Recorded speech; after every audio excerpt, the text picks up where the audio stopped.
मार्च 2024 शनिवार की रोज आमदार मेघना साकोरे बोर्डीकर इनके संपर्क कार्यालय जिंतूर रोड परभणी यहां पर भारतीय जनता पार्टी अल्पसंख्यक मोर्चा परभणी महानगर व ग्रामीण की ओर से अल्पसंख्यक बूथ प्रमुख संवाद बैठक परभणी यहां पर आयोजन की गई थी। परभणी लोकसभा मतदार संघ में 2019 के लोकसभा निवडणूक में अल्पसंख्यक बहुल क्षेत्र के डी कैटेगरी बूथ महायुति के लिए माइनस रहे बूथ की फिर से पूर्णबंदी करने के लिए अल्पसंख्यक बूथ प्रमुखों की बैठक ली गई। इस बूथ को कैसे मजबूत किया जा सकता है, इसी माध्यम से बूथ प्रमुखों से चर्चा करके आने वाले समय में नियोजन करने के लिए इस बैठक का आयोजन किया गया था। इस अल्पसंख्यक बूथ प्रमुख बैठक मान्यवरों की मौजूदगी रही। माननीय इद्रिसी मुल्तानी प्रदेशाध्यक्ष अल्पसंख्यक मोर्चा महाराष्ट्र, माननीय सलीम जी जहांगीर महामंत्री अल्पसंख्यक मोर्चा महाराष्ट्र, माननीय आमदार श्री राम प्रसाद जी बोर्डीकर साहेब परभणी लोकसभा निवडणूक प्रमुख, माननीय फरीद खान उर्फ बाबा पठान संयोजक परभणी लोकसभा मतदार संघ तथा प्रदेश उपाध्यक्ष, माननीय श्री बाबा साहेब जामगे अन्ना, माननीय अमीनुद्दीन सर प्रदेश सचिव अल्पसंख्यक मोर्चा, मोहम्मद हकीम मोहम्मद नसर मराठवाड़ा प्रमुख अल्पसंख्यक मोर्चा, डॉक्टर समीर जानिमिया प्रदेश सचिव अल्पसंख्यक मोर्चा उपस्थित भारतीय जनता पार्टी कार्यकर्ता सभी बूथ अध्यक्ष व सुपर वॉरियर्स व परभणी जिला सरचिटनीस व प्रदेश कार्यकारिणी सदस्य शेख इसाक सरचिटनीस, शेख गौस उपाध्यक्ष, शेख अब्दुल छोटे मियाँ, युवा नेते अब्दुल बारी, डॉक्टर हबीब अहमद हमू चाउस, भाजपा अल्पसंख्यक मोर्चा जिलाध्यक्ष परभणी महानगर मतीन तांबोली, भाजपा अल्पसंख्यक मोर्चा जिलाध्यक्ष परभणी ग्रामीण व इन सभी की मौजूदगी रही। संवाद स्नेह संवाद कार्यक्रम आज आयोजित केलेला आहे।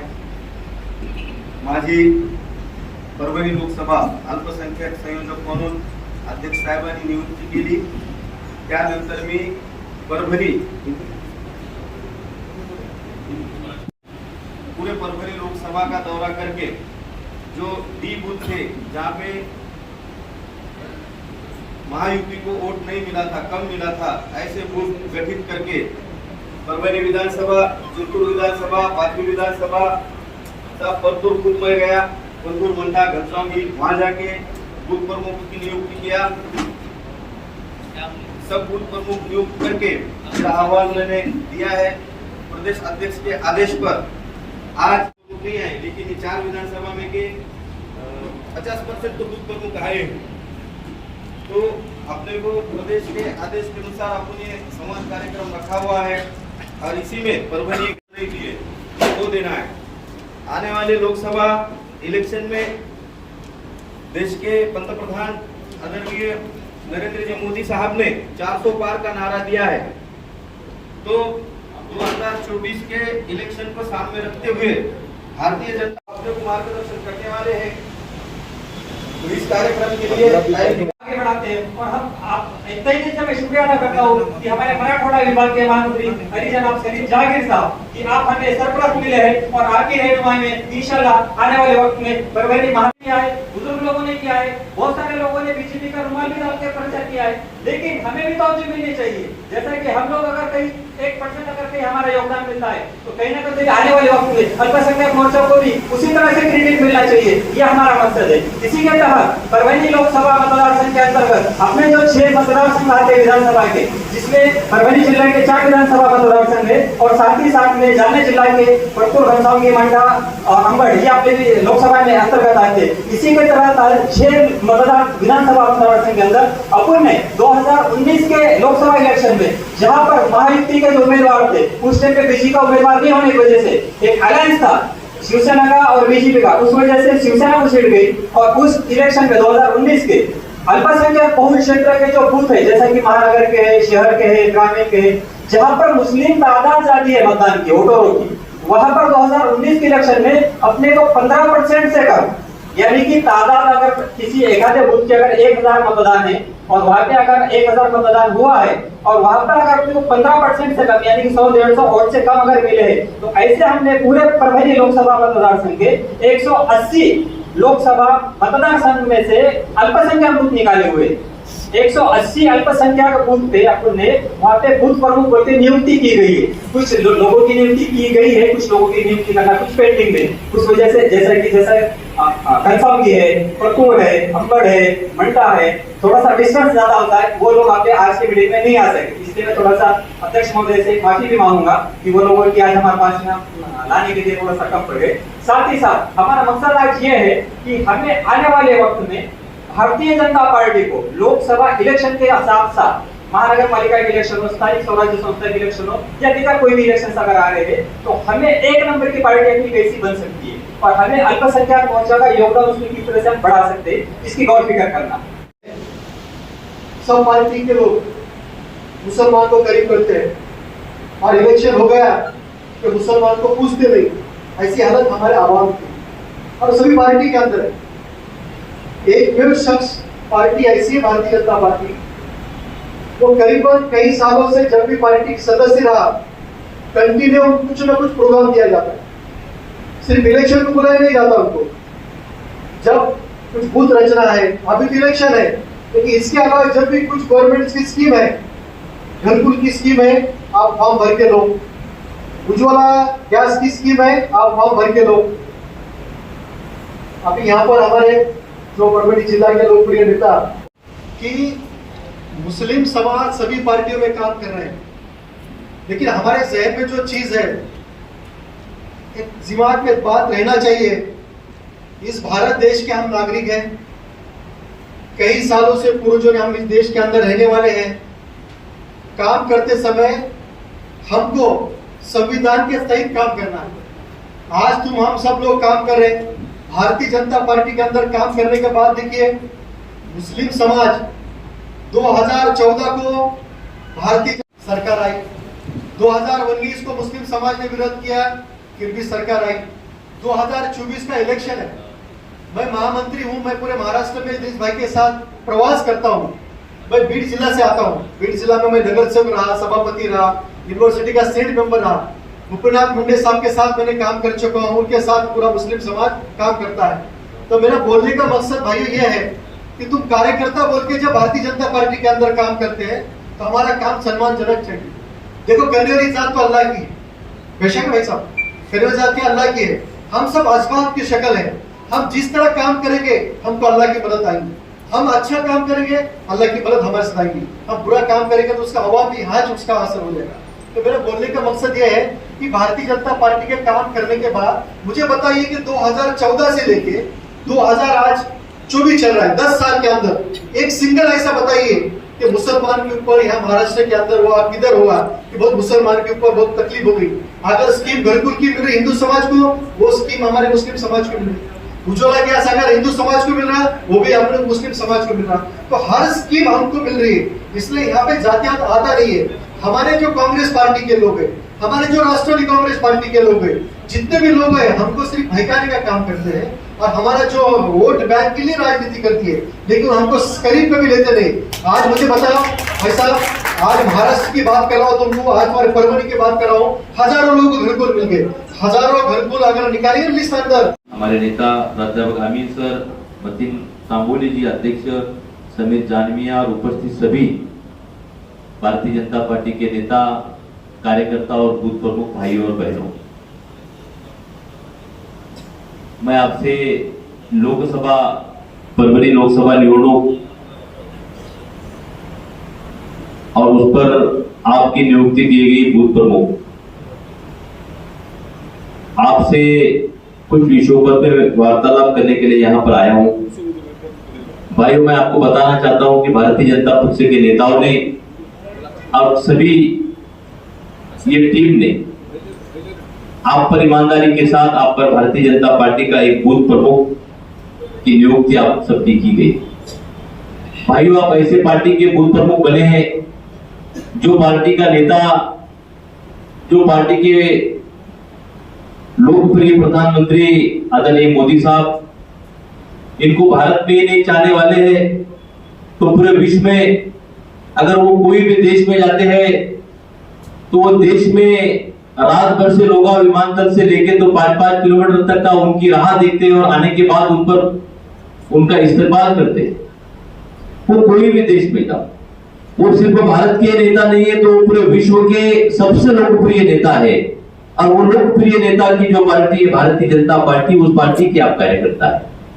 आप ऐसे पार्टी के कार्यकर्ता है कि उस पार्टी की सबसे ज्यादा अगर लोकसभा में खासदार हो, आमदार हो, जिला परिषद हो, नगर सेवक हो, सबसे ज्यादा अगर संख्या किसी की होगी कोई पार्टी की, तो वो भारतीय जनता पार्टी की है।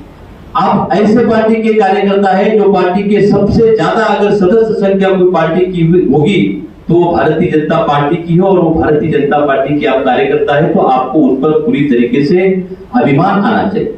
और ये पार्टी के नेताओं ने आपको उस बूथ का नेता बनाया, उस गली का नेता बनाया, उस मोहल्ले का नेता बनाया। और आपने जो रुमाल डाला है, जो रुमाल डाल के जब आप गली से जाते हैं, कोई ऑफिस में जाते हैं, कोई पुलिस स्टेशन में जाते हैं, तो आपको उस गली हो, पुलिस स्टेशन हो, अधिकारी हो, आपका पूरी तरीके से सम्मान करता है, और आपको वो पूरी तरीके से आपके गले में डाले हुए रुमाल को वो सलाम करता है। आप ऐसे पार्टी के कार्यकर्ते बने। भाइयों, मैं आपसे सिर्फ इतना ही यहाँ पर विनती करना चाहता हूँ कि आप पर बाबा भाई और बाबा भाई की सभी टीम ने जो आप पर बूथ की जो जवाबदारी दी है, वो बूथ पर अगर 2019 की निवडणूक के अंदर अगर 20 वोट मिला है, और वहां की जो हुए वोट की जो संख्या है वो 80% हुई है, क्योंकि वहां भारतीय जनता पार्टी का नेता कोई बूथ पर नहीं था। उसके लिए वहां पे कांग्रेस और राष्ट्रवादी के नेताओं ने पूरी तरीके से बोगस वोट किया है। आपको 20 अगर वोट मिला है, तो आपको 20 की जगह हम आपको ये नहीं कहेंगे कि वो बूथ आप प्लस करें, हम आपको ये भी नहीं कहेंगे कि वो बूथ पर आपको लीड मिले, हम आपको ये भी नहीं कहेंगे कि वो बूथ पे कम से कम 40% वोट मिले। आप पिछले इलेक्शन में अगर उस बूथ पे अगर 20 वोट मिला होगा, तो इस इलेक्शन में 2024 के इलेक्शन में कम से कम 150 वोट, तो भी आपको वहां पर भारतीय जनता पार्टी के उम्मीदवार हो या भारतीय जनता पार्टी जिसको उम्मीदवारी देगी या मित्र पक्ष को किसी को हो, भारतीय जनता पार्टी जिस पर मोदी जी का फोटो है, ऐसे उम्मीदवार के सामने आपको वहां पर 150 से ज्यादा वोट दिलाना है। और 80% अगर वोट हुआ होगा, बोगस अगर हुआ होगा, मरे लोगों के नाम पे अगर वोट हुआ होगा, तो आपको पूरी तरीके से पूरी ईमानदारी से और डट के वहां पर आपको उस बूथ पर विरोध करना होगा और बोगस वोट को आपको वहां पर रोकना होगा। भाइयों, मैं जब जहां जाता हूं, पूरे महाराष्ट्र में मैं फिरता हूं, भारतीय जनता पार्टी के नेता और भारतीय जनता पार्टी के कार्यकर्ता मेरे पास आते हैं। कोई कहता है मैं 20 साल से भाजपा में हूं, कोई कहता है मैं 25 साल से भाजपा में हूं, कोई कहता है मैं 40 साल से भाजपा में हूं, और वो भी कहते हैं कि हम जब भाजपा में काम करते हैं तो भाजपा के पुजारी हमारा मान और सम्मान नहीं करते। और मैं कहना चाहता हूं कि भाजपा के पुजारी मान और आपका सम्मान नहीं, हमें स्टेज पर बुलाते नहीं, हमारा पेपर पे नाम आता नहीं, हमारा काम नहीं करते, ऐसे वहां के पूरे महाराष्ट्र के कार्यकर्ता मुझ पर कहते हैं। और मैं उन्हें कहता हूं कि जो भारतीय जनता पार्टी के नेता और जो कार्यकर्ता करते हैं वो सही तरीके से करते हैं। आप भारतीय जनता पार्टी में 30 साल से काम करते हैं, भारतीय जनता पार्टी में 40 साल से काम करते हैं। कोई जिला परिषद सदस्य लड़ना चाहता है, कोई नगर पालिका लड़ना चाहता है, कोई आमदार बनना चाहता है, और जब इलेक्शन आता है तो आपके बूथ के ऊपर कांग्रेस और राष्ट्रवादी कांग्रेस को 1000 में से 995 वोट मिलते हैं, और आपकी वार्ड में 5 वोट मिलते हैं, और आप भारतीय जनता पार्टी का रुमाल खोल के 30 साल से काम करना चाहते हैं, स्टेज पर बैठना चाहते हैं, और आपको आपकी गली में 5 वोट मिलता है, तो भारतीय जनता पार्टी का नेता हो या कोई भी हो, आपकी गली में भी आपका कोई सम्मान नहीं करेगा। आपको सम्मान चाहिए, आपको स्टेज पे बैठना चाहिए, आपको काम चाहिए, आपको बड़ा बनना चाहिए, तो पहले आपको अपनी गली, आपका मोहल्ला, आपकी वार्ड आपको दुरुस्त करना होगा। वहां डट के भारतीय जनता पार्टी को वहां पर न्याय दिलाओगा, हर लोगों तक जाना होगा। आप लोगों तक गए तो लोग आप वोट करने के लिए तैयार है। आपके रिश्तेदारों के पास जाना पड़ेगा, आपके दोस्तों के पास जाना पड़ेगा, आपके करीबों के पास जाना पड़ेगा। भारतीय जनता पार्टी क्या है, मोदी जी ने 10 सालों में क्या है, देवेंद्र जी ने 5 सालों में क्या किया, देवेंद्र जी विरोधी पक्ष नेता हुए, देवेंद्र जी ने क्या किया, ये सारे बातें आपको उन लोगों को बताना होगा। लोग वोट देने के लिए तैयार है, लेकिन आप वोट लेने के लिए लोगों तक जाते हैं। अल्पसंख्यक मोर्चा के पदाधिकारी आज तक का किसी का बर्थडे है तो विश करते हैं, किसी का बर्थडे है तो केक काटते हैं, किसी का बर्थडे है तो बैनर लगाते हैं, किसी का बर्थडे है तो स्वच्छता अभियान करते हैं, किसी का बर्थडे है तो रक्तदान शिविर करते हैं। ये सब धंधा बंद करके आप वोट की राजनीति करो। आपके पीछे वोट कितना है उसकी अगर आप राजनीति करते हैं, एक अधिक कार्यकर्ता अगर बैठा है, अगर बोर्डिकर साहब को लगा कि ये कार्यकर्ता मुझे 500 वोट दिला सकता, तो बोडीकर साहब वो कार्यकर्ता उधर से आता है तो मोदी साहब बोलेंगे कि वो जो कार्यकर्ता आ रहा है वो कार्यकर्ता वोट की राजनीति करने वाला कार्यकर्ता है, क्यों ना मैं उसको मेरे पास बुलाऊं, क्यों ना मैं उससे मान करूं, क्यों ना मैं उसका सम्मान करूं। जब अपन कोई स्टेज पर जब कोई कार्यक्रम में आते हैं और जब लगते हैं तो बोडीकर साहब हो या भमरे साहब हो या बाबा पठान हो, उनको लगना चाहिए कि सामने वाला जो कार्यकर्ता आ रहा है वो वोट की राजनीति करने वाला कार्यकर्ता है, मैं उसका सम्मान करना चाहिए, मैं सब तरीके से करना चाहिए। उसके लिए आप पहले वोट की राजनीति करो। मैं वोट की राजनीति करता हूं। मैं 20 साल से पंचायत समिति जिला परिषद की नियुक्ति लड़ता हूं। मैं वहां पूरी तरीके से सरपंच हूं, कारखाने का चेयरमैन हूं। क्यों? अगर पूरे भारत देश में अगर देखा जाए तो मुस्लिम अगर कोई चेयरमैन होगा वो भी सहकारी सागर चालू कारखाने का तो मैं हूं।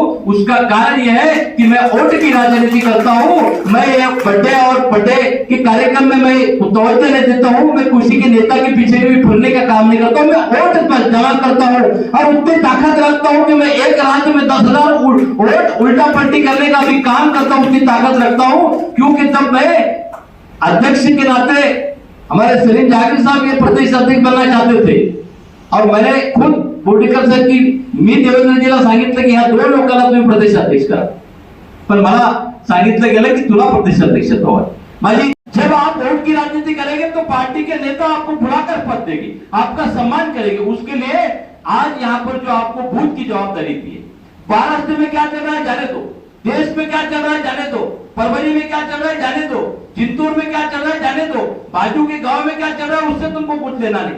आपको आपके बूथ पर डट के आप खुद उम्मीदवार बनके आपको पूरी तरीके से इस इलेक्शन में 2024 के इलेक्शन में आप पर जो बूथ दिए उस बूथ पर आपको काम करना है।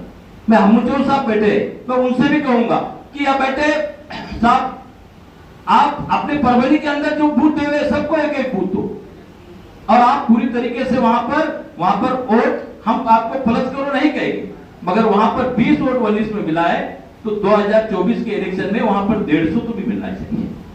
वोट की बोगस वोट की संख्या अगर 80% है तो उसको 70 पे लाने की अपनी जवाबदारी है। बहुत से कार्यकर्ता काम नहीं करते, वोट की राजनीति नहीं करते। आप जब तक वोट की राजनीति करेंगे नहीं तब तक आप बढ़े नहीं बनेंगे।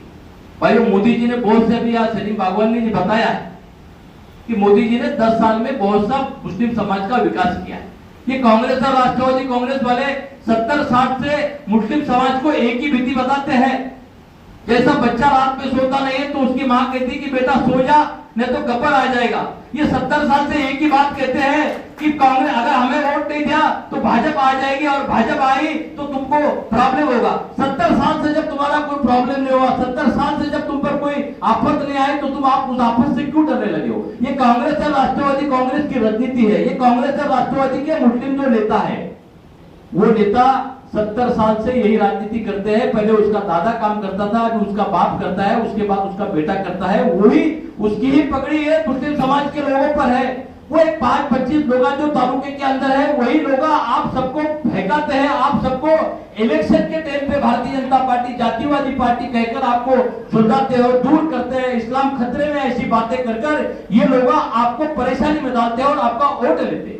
मैं आपको एक ही कहना चाहता हूं कि 70 साल से अगर कांग्रेस ने अगर मुसलमानों का कुछ किया है तो सिर्फ एक ही सिखाया है कि इलेक्शन के टाइम पे भारतीय जनता पार्टी जातिवादी पार्टी है इतना ही कहते हैं और वोट लेते हैं। मैं आपको यहां पर यह भी कहना चाहता हूं कि राम प्रसाद बोडीकर साहब जैसा एक नेता आपके साथ है, मेघनाताई जैसी एक आमदार की आपके साथ में है। मैं मेघनाताई से जब भी बात करता हूं तो मेघनाताई हमेशा विकास के बारे में बात करती है।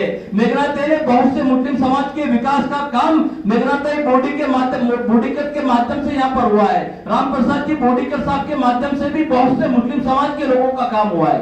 मैं आपसे सिर्फ एक ही विनती करना चाहता हूं कि आप आने वाली 2024 के इलेक्शन में आप सब पूरी तरीके से भारतीय जनता पार्टी के पीछे रहे। आप बूथ प्रमुख बोलकर आप एक सच्चा बूथ प्रमुख यहाँ पर मिला है। आप ईमानदारी से पूरी ताकत से आप अगर आप इस इलेक्शन में अगर उतर गए तो भारतीय जनता पार्टी यहाँ पर चुनकर आने वाली है। मैं आपको यहाँ पर एक बात ये भी बताना चाहता हूँ कि भारतीय जनता पार्टी का इस देश में मुख्यमंत्री पंतप्रधान कौन होगा? बारिश से बच्चे को भी कहा तो बोलते मोदी जी हो। और मैं ये भी कहना चाहता हूं कि कांग्रेस हो, राष्ट्रवादी हो, उत्तर चुनाव कोई भी हो, दुनिया की ताकत अभी नरेंद्र मोदी जी को फिर से 2024 में पंतप्रधान बनने के लिए रोकने के लिए किसी के पास ताकत अभी बची नहीं है। फिर से मैं भी आपको ये कहना चाहता हूं कि फिर से परभनी हो या बाकी का कोई महाराष्ट्र में हो, कोई भी खाता अगर चुनकर आएगा तो भारतीय जनता पार्टी और मित्र पक्ष का ही यहाँ पर चुन के आने वाला है, कोई दूसरा और चुन के आने वाला है। आपको लगता है मोदी जी पंतप्रधान बनने वाले, आपको ये भी लगता है कि मोदी जी पंतप्रधान बनने वाले, आपको ये भी लगता है आपको चुन के आने वाले। जब परवाह की तरफ एक तरफ जा रहा है तो आप परवाह के खिलाफ कब तक जाएंगे? कितने दिन तक आप परवाह के खिलाफ काम करेंगे? कितने दिन तक आप सत्ता के विरोध में काम करेंगे? आज तक का भाइयों ये कांग्रेस और राष्ट्रवादी कांग्रेस ने मुस्लिम समाज का कुछ नहीं किया। जब आरक्षण की बात आती है, ये 70 साल से सत्ता में थे, मुस्लिम समाज को आरक्षण दे नहीं। 2.5 साल पहले ये कांग्रेस, राष्ट्रवादी कांग्रेस और उद्धव सेना की सरकार इस महाराष्ट्र में थी, तब उन्होंने आरक्षण की बात नहीं की। सत्ता से बाहर आए तो आरक्षण मांगते हैं, सत्ता में गए तो आरक्षण भूल जाते हैं और मुस्लिम समाज को आरक्षण के बारे में विविध फायदों के बारे में उचकाते हैं, बहकाते हैं और वोट लेने के बाद ये लोग 4.5 साल पहले आपके पास कभी नहीं आते। सिर्फ आपको मुस्लिम खतरे में है, मुसलमान भाजपा को वोट मत दो। ये राजनीति सिर्फ इलेक्शन के 3 महीने पहले चालू होती है। एक बार इलेक्शन हो गया तो ये कोरोना के अंदर सबसे ज्यादा अगर किसी ने काम किया है तो भारतीय जनता पार्टी के कार्यकर्ताओं ने किया है। कोरोना में सबसे ज्यादा अगर लोगों को मदद अगर किसी ने दिलाई है तो भारतीय जनता पार्टी के कार्यकर्ताओं ने दिलाई है। कोरोना के अंदर मोदी जी ने विचार किया कि देश में, पूरे देश में लॉकडाउन है, मुस्लिम समाज और गरीब समाज और उनकी स्थिति क्या होगी। तब मोदी जी ने तब से लेकर आज तक का जो मुफ्त में जो धान्य दिलाने का काम किया है, तो मोदी जी के नेतृत्व में तब से लेकर आज तक का सभी को मुफ्त में धान्य मिलता है। और वो धान्य की संख्या अगर सबसे ज्यादा किसी की होगी तो वो मुस्लिम समाज की है। मोदी जी ने शौचालय देने का काम किया, शौचालय अगर सबसे ज्यादा किसी ने बांधा है तो मुस्लिम समाज ने किया है। शेतकरों को सम्मान के पैसे मिलते हैं, उसमें भी मुस्लिम समाज है। और ये कहते हैं कि मोदी जी ने मुसलमानों का विकास नहीं किया। घर खोलने में अगर तो मैं आपसे सिर्फ आपको बताऊं कि आप पर जो जवाबदारी थी वो जवाबदारी का पूरी तरह मुस्लिम समाज पर भूत प्रमुख बोलकर किसी को भी दिया। मैं यही कहूंगा 100 के काम नहीं, कम से कम 50 में भी दर्द के जो ये जो भूख है हमारे पास, ये भूख के अंदर 150 लोग करेंगे वो मतलब 2000 और आपने 2019 की स्थिति क्या है, हम ने क्या किए, ये 2024 की घुटने के बाद वो तुरंत दिखने वाला है। और दिखने वाला नहीं है, मैं प्रत्येक नेता को एक कागज तैयार करके बॉडी साफ करोगे दूंगा तुम्हारा उन्होंने क्या किया है, हम तुम्हारे नेता उन्होंने क्या किया है, मदीन जी है उन्होंने ये सारा रिपोर्ट में ब्लू रिपोर्ट 50 कार्यकर्ताओं का वहां के कार्यकर्ताओं के पास 2024 की इलेक्शन के बाद में देने वाला हूं। और वो रिपोर्ट का आपका नाम आना चाहिए। और इतना ही नहीं कि महाराष्ट्र में हम साधारणतः 6000 बूथ पर काम कर रहे हैं, वो 6000 बूथ पे जिन्होंने अच्छा काम किया है उसका सरकार माननीय देवेंद्र जी और बावनकुळे साहब से हाथ से हम मुंबई में वो भी करने वाले हैं 2024 के लोकसभा के बाद। मैं तो कहूंगा कि वो सरकार के अंदर साधारणतः 25 होगा, तुम्हारे परभनी लोकसभा के उस सरकार में नाम आना चाहिए। इतने मैं आपसे यहाँ पे अपेक्षा रखता हूँ और मेरे 2 शब्द समाप्त करता हूँ। जय हिंद।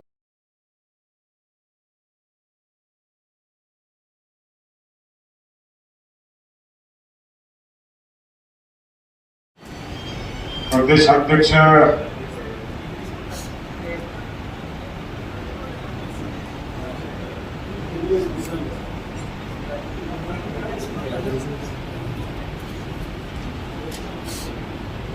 इद्रिस जी, महामंत्री जागीरदार जी, आदरणीय अभी जिन्होंने आपको संबोधित किया, ये बाबा पठान जी,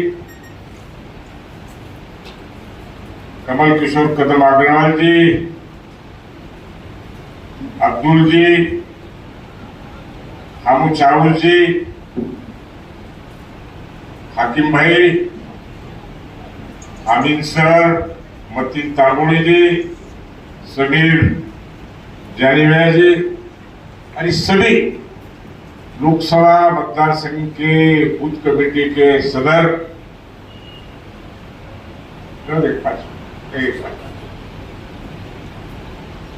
बैठक है माइनॉरिटी की, जो बैठक में मैं आज हाजिर हूं। इसके पहले हमारे अपने अध्यक्ष परवड़े के बातचीत होती थी,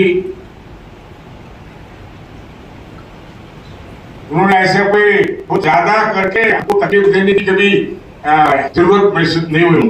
बोलता हूँ हमारे साथ में हमारे जो दोस्त भी आज जिंदगी के इसमें बात नहीं करता हूँ, इसकी थोड़ी जागीरदार जी गड़बड़ अगर हुई तो थोड़ा समझ लेना सही क्या प्रॉब्लम है हमारे।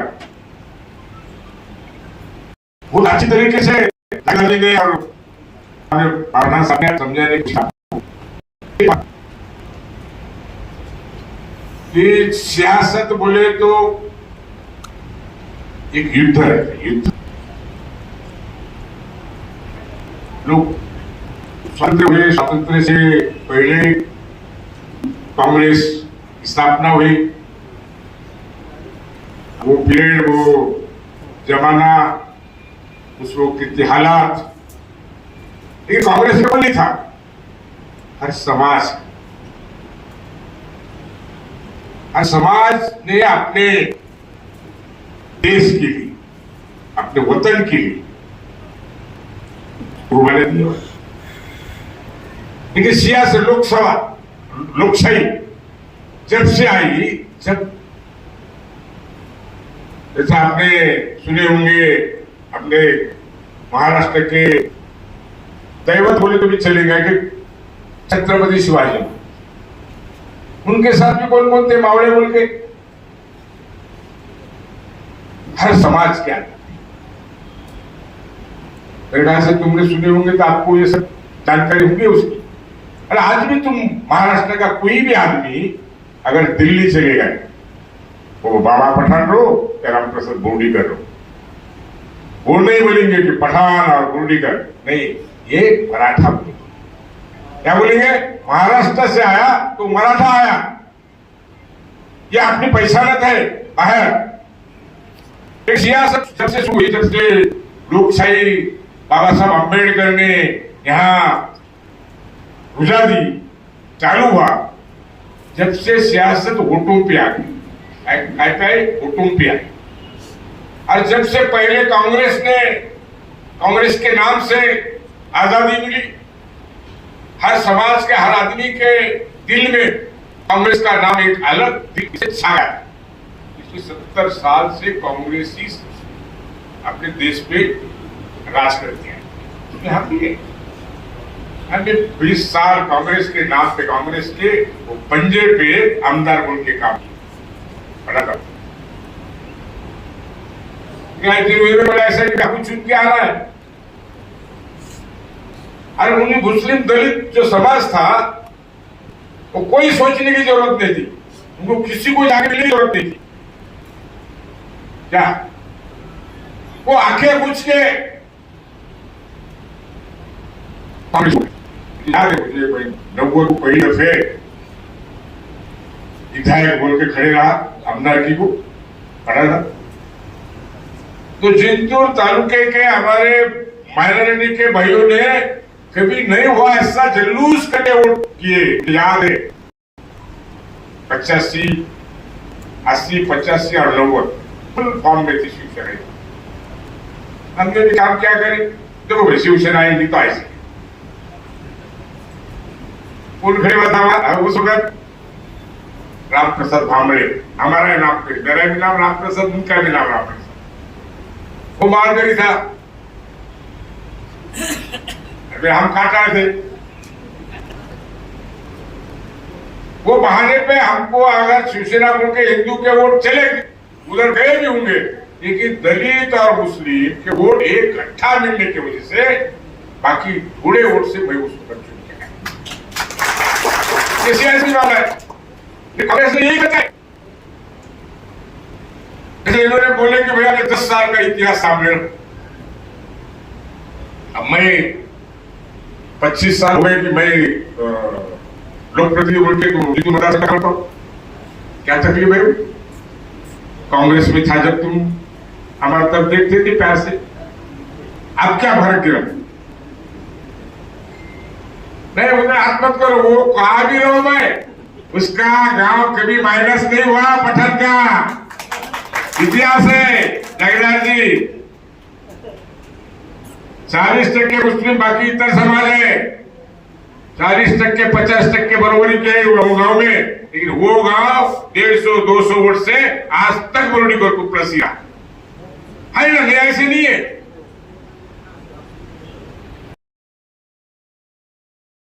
मराठवाड़े में आपने इधर धार्मिक पर याद रखे, कम से कम उम्र गई 19-20 होगी, उस वक्त ये धाम भी तक काम करता होता है। अपन यहाँ बात करते, बैठक में बात बहुत बड़ी।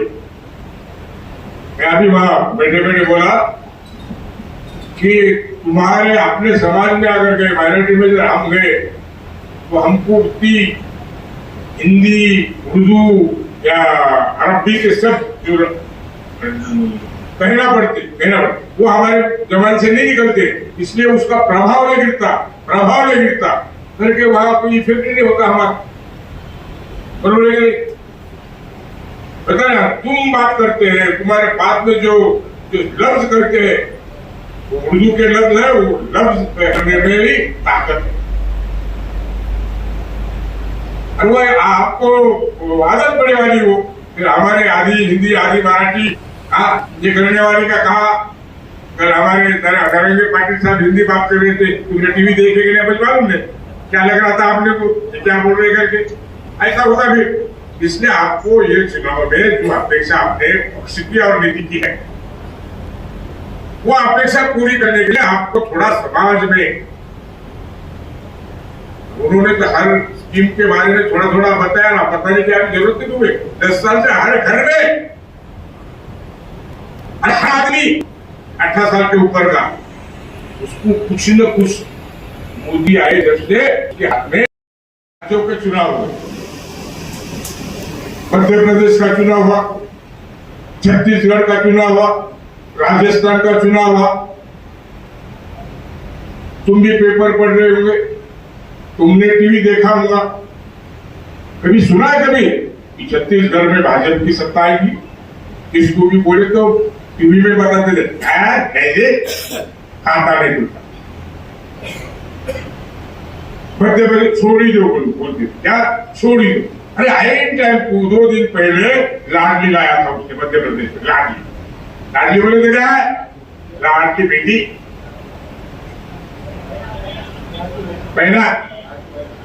बहना बोलो बेटी बोलो एक ही है, कोई नहीं बोल रहा था। लेकिन अपने नेता लोग इतने ये है कि उन्होंने ऊपर खासदार को थे, मंत्री थे, उनको ऊपर से उठाए नीचे खड़े कर दिए। 10 साल मुख्यमंत्री रहे, उनको बोले जरा तुम रुक जाओ, क्या बोले रुक जाओ।